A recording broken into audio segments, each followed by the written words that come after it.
Please like, share and subscribe our channel Photon Boost. Also, do not forget to press the bell icon for further updates.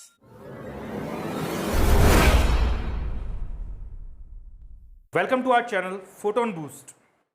Hello students, welcome to our channel Photon Boost. मेरा नाम है यशपाल मीना और एक बार फिर मैं आप सभी के सामने हाजिर हुआ हूं class 10th history chapter 1 the rise of nationalism in Europe part 4 लेकर। अगर आपने इसके पार्ट 1, पार्ट 2 और पार्ट 3 वीडियोस को नहीं देखा है तो नीचे दिए गए डिस्क्रिप्शन बॉक्स से इसके लिंक पे जाके आप इन तीनों वीडियोस को देख सकते हैं। इनके हमने लिंक्स नीचे डाल रखे हैं और देखना भी चाहिए for the complete clarity of the topic. So students, शुरू करते हैं the rise of nationalism in Europe part 4। और ये वाला जो हमारा वीडियो है ये 2 पार्ट्स में डिवाइडेड रहेगा। 2 पॉइंट्स इसके होंगे। पहला पॉइंट है A new conservatism after 1815 and the second one is the revolutionaries। तो पहले हम बात करते हैं पॉइंट 1 के बारे में, A new conservatism after 1815 के बारे में। तो ये कंजर्वेटिज्म क्या है, 1815 के बाद ऐसा क्या बदला, इसके बारे में अभी मैं डिस्कस करूंगा। बट एक बार फिर से एक फास्ट रिकैप कर लेते हैं पीछे से जो हमने पहले वाले पार्ट से पढ़ा था, जिसके अंदर हमने बात की थी कि जो नेशनलिज्म, जो राष्ट्रवाद जो है यूरोप के अंदर आया, उसकी शुरुआत होती है फ्रेंच रेवोल्यूशन से और फ्रेंच रेवोल्यूशन की शुरुआत होती है 1789 से। 1793 के अंदर लुईस द 16 को जो है गुलेटिन कर दिया जाता है, एग्जीक्यूट कर दिया जाता है एक नए हथियार गुलेटिन के थ्रू। और 1794 के अंदर मैक्सिमिलियन रॉबस्पियर जो एक तरह से उस रेवोल्यूशन के लीडर भी थे, उनको भी एग्जीक्यूट कर दिया जाता है। 1799 में जो है सारी सत्ता नेपोलियन बोनापार्ट हथिया लेते हैं और 1801 के अंदर Napoleon Bonaparte became the ruler. तो उसके बाद में क्या बदलाव आने शुरू होते हैं उसके बारे में हम बात करते हैं। 1803 के बाद से ही शुरू हो जाते हैं नेपोलियनिक वॉर्स। हालांकि ये नेपोलियनिक वॉर्स हमारा टॉपिक नहीं है, मगर इंपॉर्टेंट बहुत है क्योंकि नेपोलियनिक वॉर्स के दौरान नेपोलियन ने आसपास के सभी देश जो फ्रांस में थे, फ्रांस के जितने भी पड़ोसी राज्य थे, पड़ोसी देश थे, जैसे ऑस्ट्रिया हो गया या प्रूशिया हुआ या ब्रिटेन हुआ, कुछ हद तक रशिया भी, एक तरह से डायरेक्टली तो नहीं बट रशिया क्योंकि फ्रेंड था बाकी कंट्रीज का, तो इसलिए रशिया से भी दुश्मनी फ्रांस की हो गई। तो इन सभी कंट्रीज के नाक में फ्रांस ने जबरदस्त दम रखा। नेपोलियन को लगभग सभी बैटलफील्ड्स में या सभी फ्रंट्स के ऊपर जीत हासिल हो रही थी। उस समय अच्छा टाइम चल रहा था। लेकिन 1814 में नेपोलियन की जीत का ये जो रथ है ये रुक गया। कैसे रुक गया? 1814 में ब्रिटेन, रशिया, प्रूशिया और ऑस्ट्रिया, इन चारों कंट्रीज ने अपनी पावर्स ज्वाइन की और एक अलायंस तैयार किया नेपोलियन के खिलाफ। इन अलाइड फोर्सेस के साथ में नेपोलियन की भिड़ंत होती है वाटरलू की बैटल में 1814 के अंदर, 1814 में। और इस बैटल में नेपोलियन हार जाते हैं। 1814 में नेपोलियन हार जाते हैं और नेपोलियन के हारने के बाद में जो बदलाव नेपोलियन के दौरान हुए, नेपोलियन की पावर में आने के बाद में हुए, उन बदलावों के ऊपर गौर करना पहला काम इन सभी देशों का काम था। दूसरी बात ये देखना कि इतने सारे जो चेंजेस आ गए हैं जो एक तरह से कहीं इनके मोनार्कियल सिस्टम के लिए हार्मफुल तो नहीं, क्योंकि एक बात देखी जाए तो फ्रांस में रेवोल्यूशन आने के बाद से मोनार्कियल सिस्टम डगमगा गया था पूरे यूरोप के अंदर। लोग जागरूक हो रहे थे, अवेयर हो रहे थे पूरे यूरोप में सभी कंट्रीज के अंदर। तो इससे मोनार्कियल सिस्टम को एक जबरदस्त सेटबैक मिला था। और ये सभी जो चारों मेजर कंट्रीज जो एक तरह से उस टाइम पे यूरोप को लीड कर रही थी, इन चारों कंट्रीज के सामने यही सबसे बड़ा चैलेंज था कि इस बदलते सिस्टम को वापस चेंज करके और वापस अंडू कैसे किया जाए। ये इनके लिए बड़ा इशू था। अंडू करना इसलिए जरूरी था क्योंकि मोनार्कियल सिस्टम के जाने से इनकी पावर भी जा रही थी। और ये सीधी सी बात है, सभी लोग अपनी पावर को रेस्टोर रखना चाहते हैं। बार बार अगर वो चली जाती है तो उसको रेस्टोर करना चाहते हैं, हाथ में रखना चाहते हैं। वो चाहते हैं कि उनकी डायनेस्टी जो है पूरी, उनके आगे आने वाले जो उनके जो बच्चे हैं, उनके भी बच्चे हैं, वो पावर अपने हाथ में रखें, पावर उन्हीं की फैमिली के, एक फैमिली के हाथ में रहे। मगर ये मुमकिन नहीं था। खैर, तो इन्होंने जो है जो चारों जो विनर कंट्रीज थी, जैसे ब्रिटेन, रशिया, ऑस्ट्रिया और प्रूशिया, इन्होंने कहा कि हमें एक मीटिंग करनी चाहिए रिगार्डिंग, नेपोलियन को ये हरा चुके थे। तो 1815 में इन्होंने एक मीटिंग ली वियना में। वियना ऑस्ट्रिया के अंदर है, आप ध्यान रखें। और इस मीटिंग को होस्ट किया था मिस्टर मार्टिनच ने। जो ऑस्ट्रियन चांसलर थे उन्होंने इस मीटिंग को होस्ट किया और ये मीटिंग ऑस्ट्रिया के वियना में हुई। इसे वियना कांग्रेस के नाम से जाना जाता है। 1815 में हुई और इसी मीटिंग में जो वियना की जो ट्रीटी है, ट्रीटी ऑफ वियना, वियना की संधि, ये भी कंक्लूड हुई, ये भी डिसाइड हुई। इस संधि को हम पूरा तो नहीं पढ़ेंगे, लेकिन इस संधि के कुछ की पॉइंट्स को हमें पकड़ना बहुत जरूरी है। जैसे संधि में मोटी मोटी बात क्या हुई, तो मोटा मोटी बात जो संधि में हुई वो ये थी कि एक तो हमें कंजर्वेटिज्म लाना है। अब आपके लिए यहां पे रोल आता है समझना कि कंजर्वेटिज्म एक्चुअली क्या होता है। तो देखिए कंजर्वेटिज्म जो है ये वर्ड निकला है कंजर्व से, कंजर्व से आप देख सकते हैं ये निकला है कंजर्व से। कंजर्व का मतलब क्या होता है, किसी चीज को सेव करना या फिर उसको रिस्टोर कर देना। अगर वो खराब हो गई तो उसको वापस से पहले यथावत जो है पहले वाली पोजीशन में रिस्टोर कर देना। तो कंजर्वेटिज्म समझना जरूरी है। इससे पहले कि आप समझे अ न्यू कंजर्वेटिज्म नया कैसे था वो मैं बाद में बताऊंगा, पहले मैं आपको कंजर्वेटिज्म बताता हूं कि कंजर्वेटिज्म का मतलब क्या होता है। यहां पे कंजर्वेटिज्म का मतलब था कि ये सभी countries old monarchial system and traditions को वापस से रिस्टोर करना चाहते थे। ये एक बार फिर उन्हें पूरे यूरोप में मेंटेन करना चाहते थे ताकि राजशाही बरकरार रहे पूरे यूरोप के अंदर और लोगों के ऊपर इनका दबदबा बना रहे। मगर लोग अब अवेयर हो रहे हैं, अब मिडिल क्लास भी जो है वो भी एग्जिस्टेंस में आ चुकी है, तो ये थोड़ा टफ था।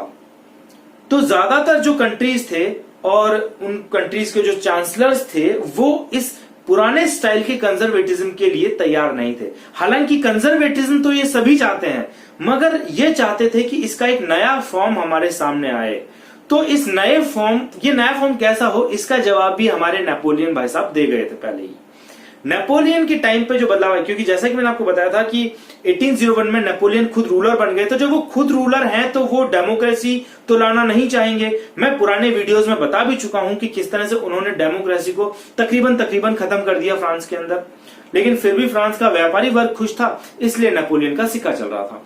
लेकिन उसने डेमोक्रेसी को खत्म कर दिया, उसके बावजूद लोग खुश हैं, तो मोनार्क्स भी ये काम कर सकते हैं। ब्रिटेन और रशिया ने इसी से आइडिया लिया कि अगर नेपोलियन खुश रख सकता है रूलर होकर लोगों को, तो हम क्यों नहीं अपने आप को मेंटेन कर सकते। तो नेपोलियन की इन नीतियों के समावेश से ही न्यू कंजर्वेटिज्म या मॉडर्न कंजर्वेटिज्म का आइडिया सामने आता है। कहने का मतलब है कि कंजर्वेटिज्म का मतलब है, देखिए पहला वाला जो आपका मोनार्कियल सिस्टम है उसको तो रिस्टोर आपने करना ही है, लेकिन उसे नए तरीके से रेस्टोर करना है। नया तरीका क्या कहता है, नेपोलियन ने फ्यूडल सिस्टम को खत्म कर दिया था, अबॉलिश कर दिया था, जैसा कि मैं आपको बता चुका हूं। तो इन नए जो मतलब इन सभी कंट्रीज ने, ब्रिटेन ने, रशिया ने, ऑस्ट्रिया ने, प्रूशिया ने, इन्होंने डिसाइड किया कि हम न्यू कंजर्वेटिज्म की तरफ मूव करेंगे ताकि हम लोगों पर राज कर सके आराम से, इजीली। क्योंकि अब लोगों की दुश्मनी सीधे तौर पे मोल नहीं ली जा सकती है, क्योंकि पढ़ा लिखा मिडिल क्लास भी उनके साथ खड़ा है। तो उन्होंने ऐसा कहा कि हम फ्यूडल सिस्टम को अबॉलिश कर देंगे। नए कंजर्वेटिज्म से इनका मतलब क्या था, न्यू कंजर्वेटिज्म से इनका मतलब क्या था, अबॉलिश करना किसको, फ्यूडलिज्म को, सामंतवाद का अंत। फ्यूडलिज्म को हिंदी में सामंतवाद कहा जाता है। तो इन्होंने कहा कि हम सामंतवाद का अंत कर देंगे, क्योंकि सामंतवाद से करप्शन फैलता है और यही करप्शन लोगों के अंदर गुस्से का कारण भी बनता है। तो इसे खत्म करना बहुत ही ज्यादा जरूरी था।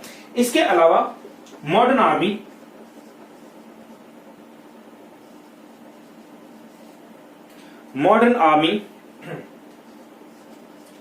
एफिशिएंट ब्यूरोक्रेसी, इस तरह की चीजें, एक्सेट्रा, इस तरह की चीजें जो है, मतलब इस तरह की नई पॉलिसीज का समावेश करके हम मोनार्कियल सिस्टम को पहले से भी ज्यादा मजबूत कर सकते हैं। यही था न्यू कंजर्वेटिज्म, कि नए आइडियाज को एक्सेप्ट करके मोनार्कियल सिस्टम को ही करना है, मजबूत तो मोनार्कियल सिस्टम को ही करना है, मगर नए तरीके से लोगों को भी थोड़ा बहुत खुश रखना है, पूरी तरह से लोगों में गुस्सा डेवलप नहीं होने देना है और उनके ऊपर कंट्रोल भी बनाना है। तो कंट्रोल कैसे बनेगा, नया और मॉडर्नाइज आर्मी का सिस्टम जो है, मिलिट्री सिस्टम जो है, वो लोगों पे कंट्रोल बनाने में हेल्प करेगा। क्योंकि अब इंडस्ट्रियल रेवोल्यूशन आ चुका है, तो फिर नए हथियार भी आने लगे थे। तो उन्होंने कहा कि हम मॉडर्न आर्मी डेवलप करेंगे, हम ब्यूरोक्रेसी डेवलप करेंगे, एडमिनिस्ट्रेटिव सिस्टम होगा पूरा एक बढ़िया।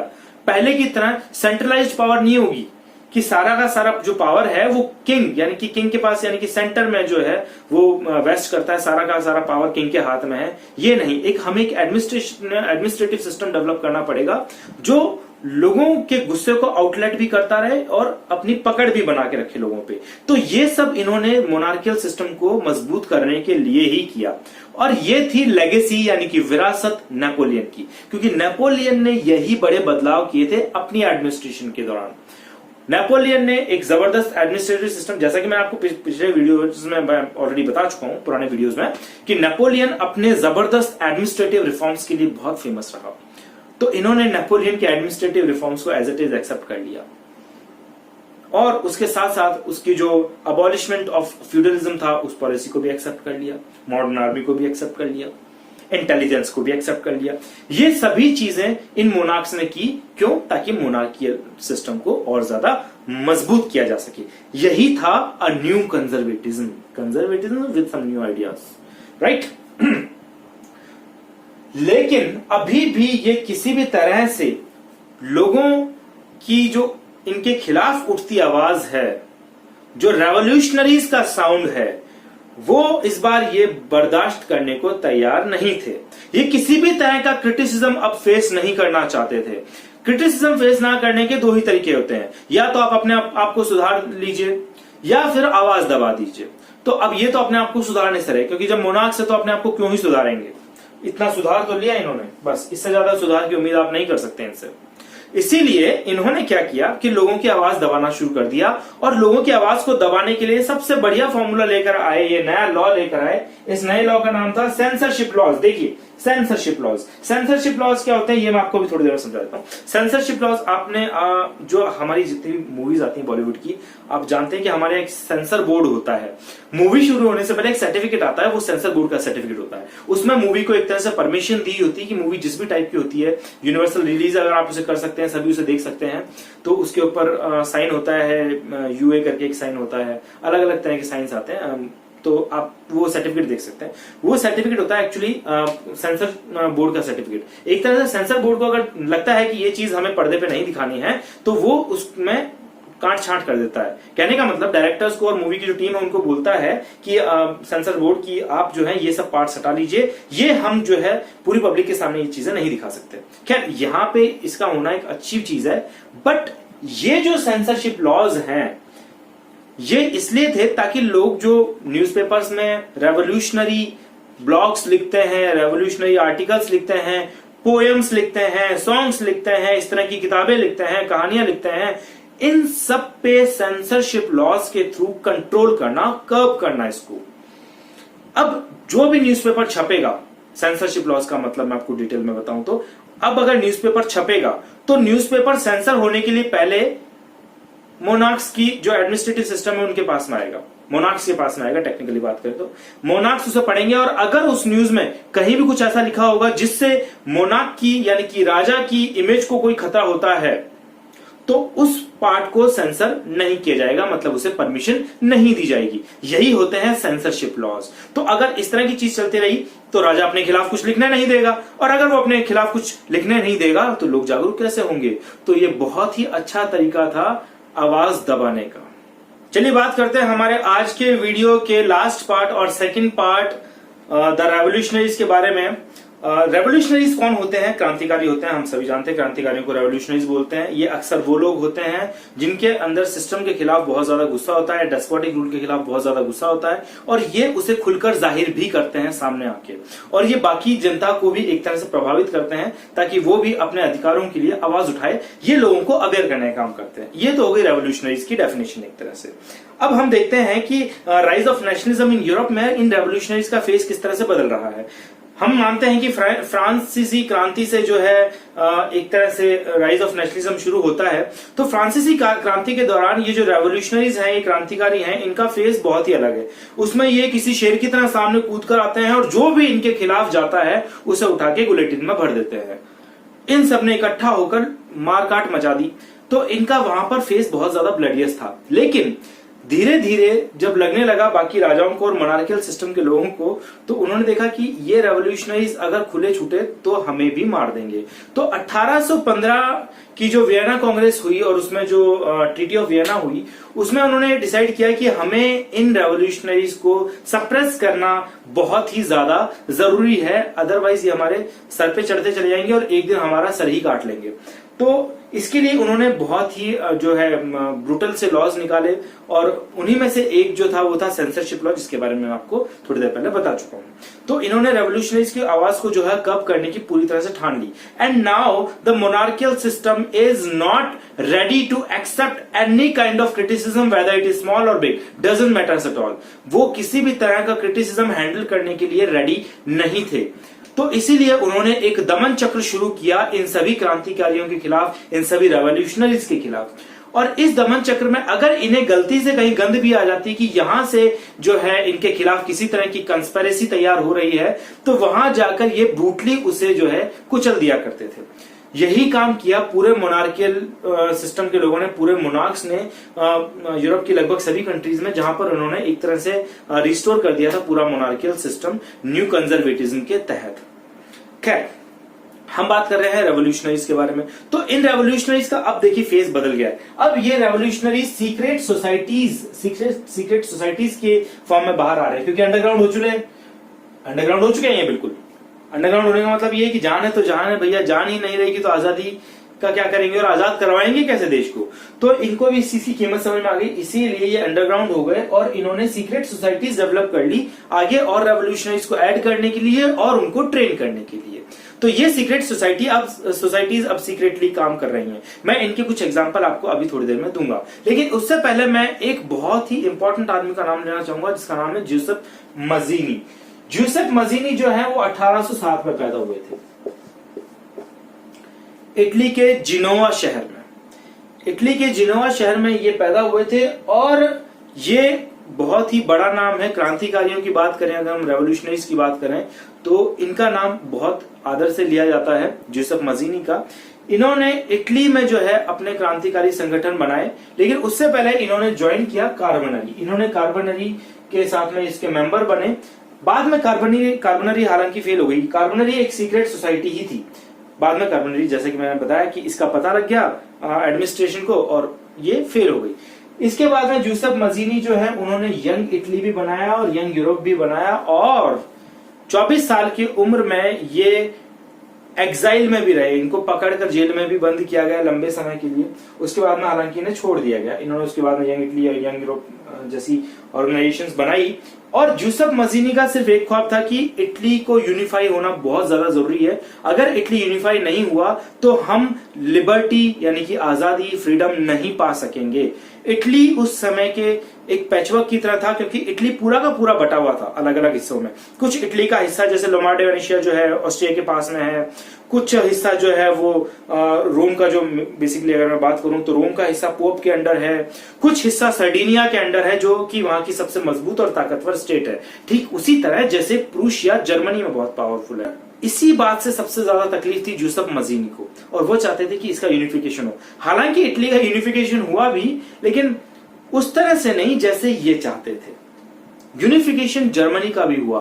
कमाल की बात यह थी कि इटली और जर्मनी दोनों का यूनिफिकेशन का सपना वहां के क्रांतिकारियों ने देखा, लेकिन इन दोनों कंट्रीज को यूनिफाई करने का काम इन दोनों कंट्रीज के मोनार्क्स ने किया। इन दोनों कंट्रीज की जो रॉयल्टी है उन्होंने ये काम किया। तो मैं आपको अगले वीडियो में बताऊंगा कि इन मोनार्क्स ने आखिर यूनिफिकेशन क्यों किया। सो फ्रेंड्स, अगर आपको मेरा ये वीडियो पसंद आया तो प्लीज मुझे कमेंट बॉक्स में कमेंट करके जरूर बताएं। उसके अलावा please like, share and subscribe our channel Photon Boost. Also do not forget to press the bell icon for further updates. अगर आपको इस वीडियो के रिगार्डिंग कोई भी समस्या हो, कोई भी प्रॉब्लम हो, तो आप कमेंट बॉक्स में कमेंट करके बता सकते हैं। इसके अलावा आप चाहें तो हमें हमारे ऑफिशियल मेल आईडी के ऊपर मेल करके भी आप अपनी समस्या पूछ सकते हैं। आपको अगर इस वीडियो के पीडीएफ नोट्स चाहिए जो कि डिटेल हैं, तो आप 1 से 2 दिन में जो है इस वीडियो के नीचे डिस्क्रिप्शन बॉक्स से डाउनलोड कर सकते हैं। उन्हें हम डिस्क्रिप्शन बॉक्स में उसका लिंक डाल देंगे, जो कि टेलीग्राम के ऑफिशियल चैनल का होगा हमारे। इसके अलावा आप हमें फेसबुक और इंस्टाग्राम पे भी फॉलो कर सकते हैं। Thank you so much.